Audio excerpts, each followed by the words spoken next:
రెగ్యులర్‌గా చేసుకునే క్యారెట్ హల్వా, సొరకాయ హల్వా, బ్రెడ్ హల్వా, శనగపిండి హల్వా, పెసరపప్పు హల్వా ఇలా చాలా రకాలు చేస్తూనే ఉంటాం. అయితే అన్ని రకాల కన్నా కూడా కాస్త భిన్నంగా, కాస్త హెల్తీగా, చర్మ సౌందర్యంతో పాటు కేశ సౌందర్యాన్ని కూడా పెంచే హెల్తీ హల్వా ఎప్పుడైనా చేశారా? ఏదైనా ఒక మంచి స్వీట్ రెసిపీ తినాలి అనుకున్నప్పుడు నిమిషాల్లో ప్రిపేర్ చేసేయొచ్చు ఈ హల్వా. ఇంతకీ ఈ హల్వా ఏంటి అని అడుగుతారా? Sweet potato halwa. ఈరోజు మన కిచెన్‌లో స్వీట్ పొటాటోతో సింపుల్‌గా హల్వా ఎలా ప్రిపేర్ చేయాలో నేను మీతో షేర్ చేసుకోబోతున్నాను. Hi! Hello friends, welcome back to our channel. నేను మీ లక్ష్మి. ఇక్కడ నేను పావు కేజీ వరకు స్వీట్ పొటాటోస్‌ని తీసుకున్నాను. ఈ పొటాటోస్ 3 రకాలుగా మనకు కనిపిస్తాయి. ఒకటి వైట్ కలర్‌లోను, ఇంకోటి డార్క్ పింక్‌లోను, ఒకటి లైట్ పింక్‌లోను. ఇక్కడ నేను లైట్ పింక్‌లో తీసుకున్నాను. తీసుకున్న స్వీట్ పొటాటోకి పైన ఉన్న చెక్కు మొత్తాన్ని కూడా చక్కగా రిమూవ్ చేసుకోవాలి. ఇలా స్కిన్ మొత్తం రిమూవ్ చేసుకున్న తర్వాత ఒకసారి నీట్‌గా క్లీన్ చేసి తీసుకోండి. ఇప్పుడు మరీ పెద్ద సైజులో కాకుండా, అలానే మరీ చిన్న సైజులో కాకుండా కాస్త మీడియం సైజులో అన్నీ కూడా చక్కగా కట్ చేసుకోండి. మీరు పెద్ద సైజు కట్ చేశారనుకోండి, మిక్సీ వేసేటప్పుడు మిక్సీ అనేది పాడవుతుంది. ఇలా మీడియం సైజులో కట్ చేసుకొని అన్నీ కూడా చక్కగా మిక్సీ జార్లోకి యాడ్ చేసుకోండి. పలుకు అనేది ఎక్కడా లేకుండా అవసరమైతే కొద్దిగా వాటర్ని యాడ్ చేసుకొని చక్కగా ఇలా క్రీమీ టెక్స్చర్ వచ్చేలా గ్రైండ్ చేసుకోండి. ఇలా గ్రైండ్ చేసుకున్న తర్వాత ఈ స్వీట్ పొటాటో పేస్ట్ని కాస్త పక్కన ఉంచండి. ఇప్పుడు స్టవ్ మీద కడాయి పెట్టుకుని ఇందులోకి అరకప్పు వరకు బెల్లం తురుమును యాడ్ చేసుకోండి. అలాగే అరకప్పుల సగం వరకు వాటర్ని యాడ్ చేసి బెల్లం పూర్తిగా కరిగే వరకు కరిగించండి. మీరు కావాలంటే పంచదారని కూడా యూజ్ చేసుకోవచ్చు. అది పూర్తిగా మీ ఇష్టం. బెల్లం ఇలా పూర్తిగా కరిగిన తర్వాత ఫిల్టర్ చేసి మళ్ళీ అదే కడాయిలోకి యాడ్ చేసుకోండి.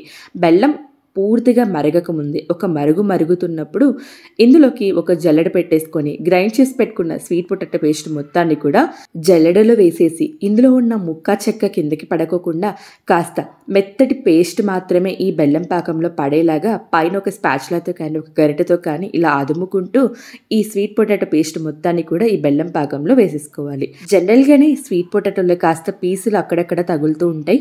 మాటిమాటికి హల్వాలలో తగులుతూ ఉంటే చిరాగ్గా ఉంటుంది. కాబట్టి ఇలా ఈ ప్రాసెస్ చేసుకోవాలి. మీరు స్వీట్ పొటాటో గ్రైండ్ చేసేటప్పుడు వాటర్ మరీ ఎక్కువగా యాడ్ చేసినా ఉడకడానికి టైం అనేది ఎక్కువగా పడుతుంది. సో కొద్దిగా వాటర్ యాడ్ చేసుకొని కాస్త క్రీమీగా గ్రైండ్ చేసుకున్నారనుకోండి, ఈ ప్రాసెస్ ఈజీ అనిపిస్తుంది. ఇలా అంతా ఫిల్టర్ చేసుకున్న తర్వాత ఈ జిల్లడి కాస్త పక్కన పెట్టేసి మంటని మీడియం ఫ్లేమ్లో పెట్టి కాస్త దగ్గరుండి మిక్స్ చేసుకుంటూ ఉండలు కట్టకుండా కాస్త జాగ్రత్తగా మిక్స్ చేసుకుంటూ ఉండండి. ఇలా కాసేపటికి కాస్త దగ్గర పడుతుంది. ఈ ప్రాసెస్ అనేది చాలా ఫాస్ట్గా అయిపోతుంది. ఉండలు కట్టకుండా ఇలా అంతా జాగ్రత్తగా మిక్స్ చేసుకున్న తర్వాత ఇందులోకి కొద్దిగా నెయ్యి వేసుకుంటూ ఉడికించుకోవాలి. మొదటిగా మనము 1 టేబుల్ స్పూన్ వరకు నెయ్యిని వేసుకొని ఈ నెయ్యి పూర్తిగా కరిగి హల్వాలో బాగా మిక్స్ అయిపోయేంత వరకు ఉడికించుకోవాలి. ఇలా మనం వేసిన నెయ్యి పూర్తిగా హల్వాలోకి కలిసిపోయిన తర్వాత 2 టేబుల్ స్పూన్ నెయ్యిని యాడ్ చేసుకోవాలి. అంతా ఒకేసారి వేయొద్దు, 1 బై 1 యాడ్ చేసుకోవాలి. ఇక్కడ మనము 2nd టేబుల్ స్పూన్ నెయ్యిని అనేది యాడ్ చేసుకున్నాము. ఈ నెయ్యి పూర్తిగా కరిగి హల్వాలో అంతా మిక్స్ అయిపోయిన తర్వాత మనము 3rd టేబుల్ స్పూన్ నెయ్యిని యాడ్ చేసుకోవాలి. ఇలా నేను ఇక్కడ 3 టేబుల్ స్పూన్ల నెయ్యి వరకు యాడ్ చేసుకున్నాను. 3rd టేబుల్ స్పూన్ నెయ్యి యాడ్ చేసిన తర్వాత హల్వా ప్యాన్ నుంచి సపరేట్ అవుతుంది. అలాగే హల్వాలో నుంచి నెయ్యి కూడా చక్కగా రిలీజ్ అవుతూ ఉంది. అంటే మనకు హల్వా అనేది ఆల్మోస్ట్ రెడీ అయిపోయినట్లే.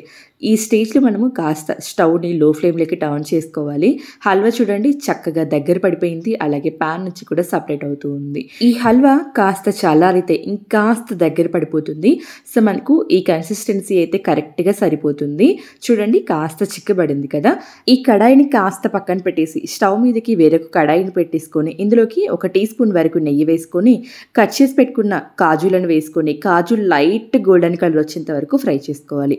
మరి ఎర్రగా వేగక్కర్లేదు, కాస్త రంగు మారితే సరిపోతుంది.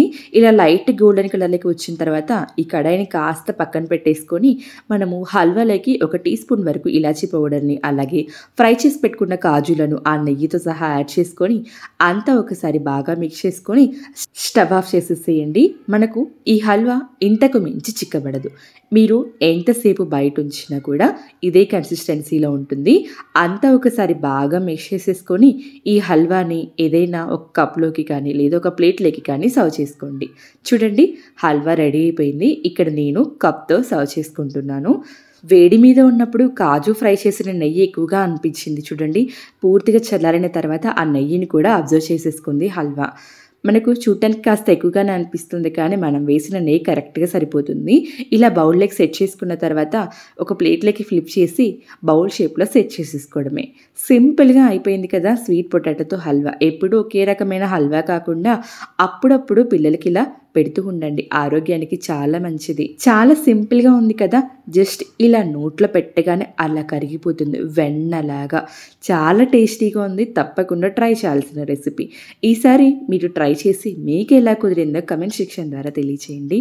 అలాగే ఈ స్వీట్ పొటాటో హల్వా మీకు నచ్చినట్లయితే లైక్ చేసి ఛానల్‌ని సబ్స్క్రైబ్ చేసుకోండి. అలాగే ఫ్రెండ్స్ అండ్ ఫ్యామిలీ మెంబర్స్‌కి షేర్ చేయడం మాత్రం మర్చిపోవద్దు. మంచి వీడియోతో మళ్ళీ కలుద్దాం.